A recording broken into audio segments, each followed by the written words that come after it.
What's up, dudes? Welcome back. It's been a minute, and I'm just gonna kick straight off into it. Throughout the past couple months, when the trial was going on, I took a look at the Kyle Rittenhouse situation. It's over now, of course. I am a little late to the party, and he was found not guilty. And throughout this time, I was on social media a lot more than I tend to be. And I looked at a vast array of opinions and options, and I looked at the facts of the case. I think we can learn something from this case and from like the specific people commentating about it, all the way through to our own personal biases.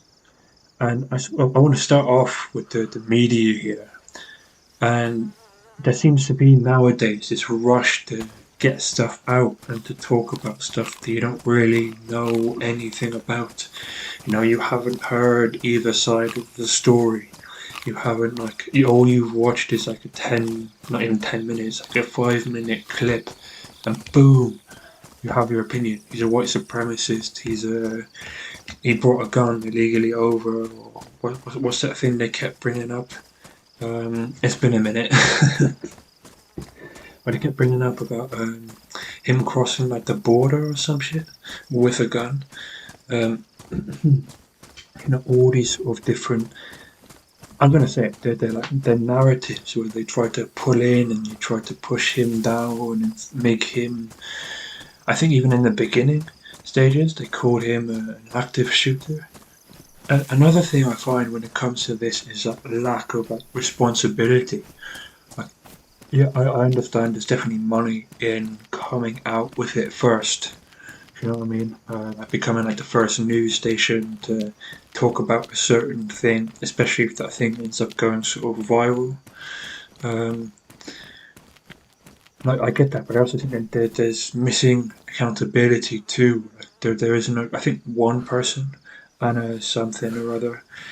Again, I don't look at many news stations, but I do believe she apologised because she spoke too fast, and there was that accountability there. But then when you look at all the other places, everywhere just sort of moved on, and they haven't talked about it again. And when they do sort of bring it up, and when the trial re-emerged and everything started going off again, um, it was sort of just back into that sort of white supremacist sort of narrative, and they weren't able to give a full understanding of where everything and everyone in that situation was almost coming from.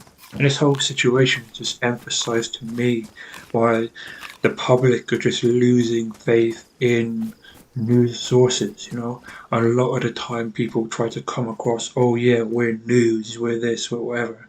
But 9 times out of 10, a lot of them are just opinion pieces disguised as news, disguised as journalism. And none of it's ever true because they don't ever give two sides of the story. And even when they've been caught out and they have lied, nothing happens. I also think it's very important to look at ourselves, especially in those sort of situations.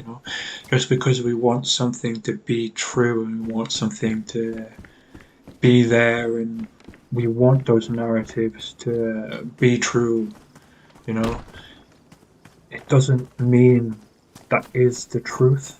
A lot of the time we see ourselves in that too. We're surrounding ourselves with people who just agree with us. We're like, if you're on the left and you talk to somebody on the right, for some reason now you just switch teams or something, or like you're playing ball with somebody on the other team, and it's just I hate that sort of just mindset. Like it's just you can't talk to someone who disagrees with you, otherwise, reasons. Do you know what I mean?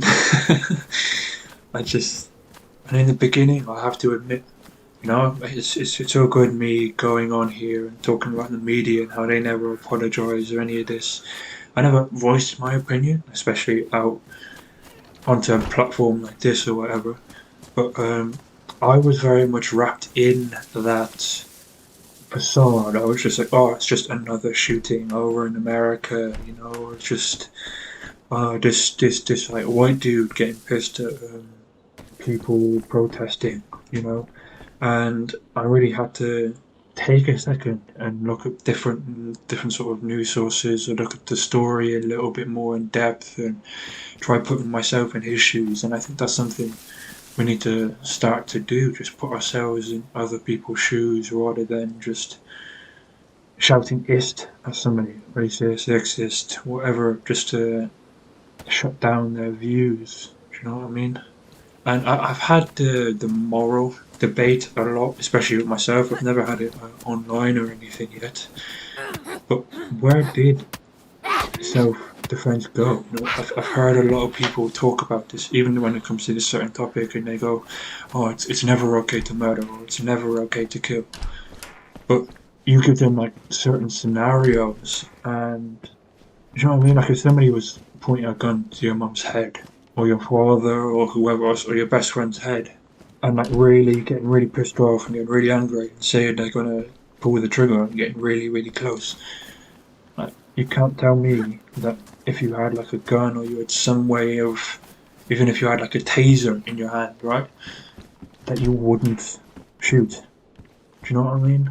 Or like when it comes to even like self-defense in general, right? A lot of people are just, oh yeah, he probably just should have lied down there and died or something, or like it's just any sort of situation. It's literally morally wrong to kill someone, and that's for another episode. And we can talk about like, privilege and all of that within those contexts later on. But I think that's sort of one of my big questions that I'm sort of left with. Where is self-defense, and what is the line between self-defense and not so much murder, but where is the line when we look at situations like these? Because no matter what you say, this dude has, quote unquote, of course, in self-defense, and as I told you, he was found not guilty, so I can say that, especially when it comes to the legal side. Killing people in self-defense, that is just a shit ton for, what age was he? 17, I believe. 17, 18. I think he's around that sort of age. That is a lot for a kid. You know what I mean? A teenager to go through. And when it comes, we're bringing it back to the media.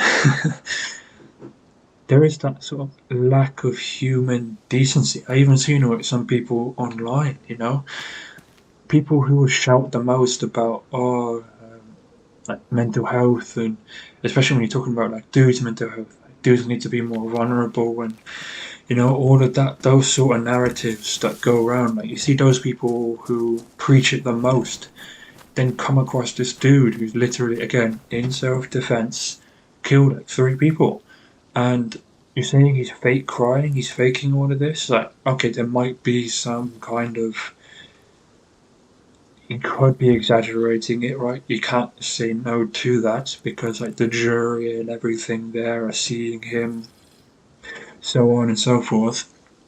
Like I'm not naive when it comes to these things, but at the same time, like you're asking him to relive a moment that he probably, either he's relived it like a shit ton, or he sort of tried to forget about it. Now I know they would have prepped him and he would have run through it a lot more than that time, but you're asking him for the first time in public to think about and reimagine his movements, every single thing he did, how he felt, and how as the prosecutor you're gonna turn that and use that against him. Um, Again, there's no shade towards that. That's just like the system, and that's how it works. And if he says something to incriminate himself, and he actually went out there with the intent of killing people, which I don't think he did, but then you need to try to fester, if you like, fester that out of him, and to try to get the conviction. That's the word. But just to run it back quickly to like the human decency, there's just so many people talking about, emotions, and we need to show them, and we need to do all of this. But then as soon as someone does, Now again, we can debate all day if he was real or if it was fake, but just like going up there and just saying he's a white supremacist liar who's just putting on emotions because for his own benefit, it's just like come on, man, like, like how are you expecting like other people to show that when you know what I mean? It's just it's mad, bro. It's mad. So I just want to make this a quicker video than usual, but I want to move now to where sort of the US is. Talking about the title of the video, and I want to preface this last part as I've always sort of lived in the UK or Ireland, and I have no real idea how sort of real life is over there. You know, as ways as speaking on America. So when I talk about political discourse and discourse sort of in general over there, I'm coming from a purely online and friends of friends um, and acquaintances and people I've talked to who live sort of over there view. And so with all that being said, I think the discourse is utter shite. You know, the left sort of hates the right and the right vice versa. You know, each side thinks that the other wants to destroy the country. You know, the media has a huge role to play that it's never going to pay for. You know, they create pieces and articles and videos saying that Kyle is a white supremacist with literally nothing to back up that claim. And I mean literally nothing. There's no websites he's been on or people he follows online. There's no people in his life, like nothing. And I would like to be proved wrong on that, by the way. Like if you find something, give me a shout and let me know, and I'll edit this video. But a lot of the stations just had that sort of narrative, and a lot of them now today, that the fact that they've been proved wrong, they just won't apologise or retract what they said. They just go on as normal, just trying to look for their next victim, and that really just doesn't help at all, especially when you're talking about the discourse, because you just see like, oh, cops shooting black people all the time, or white supremacists going in and shooting up BLM protests, and you see all of these things, and you're only getting like one view of the world. And it's the same when we look at topics, big topics, like pro-life and pro-choice. Now, if you're pro-life, you're anti-woman. But if you're pro-choice, you're a child murderer. You know, like, and I see the media doing this all the time, and it's not totally their fault because I do believe that's where the way the money is going. We even look at something like YouTube. YouTube has gone from like 10 minutes of like amazing sort of put your heart and soul into content to like 30 seconds of, not even 30 seconds, like 10 seconds, and like the shorts, the YouTube shorts. I'm guilty of that. I watch them like all the time. And you know, I could go on here. I also think you guys are starting to get the point on where I'm coming from. You know, and we're getting to a point now where it's being offended is more important than being factually and morally right and correct. Where if you get offended, you get included rather than questioned, or rather than, you know what I mean? You know, I also remember this one time. I went to school with this one team. We were decent friends. We didn't really talk after I left that particular school. And I remember sharing my opinion on certain topics. And it was online, and I sort of know now I need to share my opinion through talking and not through text. I don't really do well with the whole texting. But with all that being said, there's no need to get into it now, like what specifically I said. But I remember I seen her at this party a few years later, and the first thing out of her mouth was, "Oh, look, it's Chris, the misogynist." And now I get it, but like a joke's a joke, and like me just talking about how soft people are. I'm not. I didn't trip over it. Like she said it like with a smile, and it was chill. also like the first thing out of your mouth after I haven't seen you in like a year, maybe I think it was around 2 years even, and the first thing out of your mouth is that I hate women. You know, I know it's again it was said in a jokey way, and I'm not trying to come across as like, oh, I'm really soft, or I let like her words get to me or whatever. Because at that point too, she's a bit of a stranger. But I honestly think if she felt that way, and it was sort of like the liquor talking, and she just wanted to play it off. And again, it annoyed me a little. There's no point in me coming on here and saying I was fully impenetrable from it. My point is, it's easy to go and say like Kyle was an active shooter, a white supremacist, or whatever, and then watch all of them sort of all the media that are saying that the white supremacist or he is this, he is that, and just have your views almost accept it and have your views almost be like, oh yeah, yeah, that is what I'm thinking. Like have that. It's a bit like yes men, having all yes men around you. You know, like you're not really putting in the work. They're all saying, "Oh yeah, man, you're going to beat this dude easily in this boxing match," or so on and so on.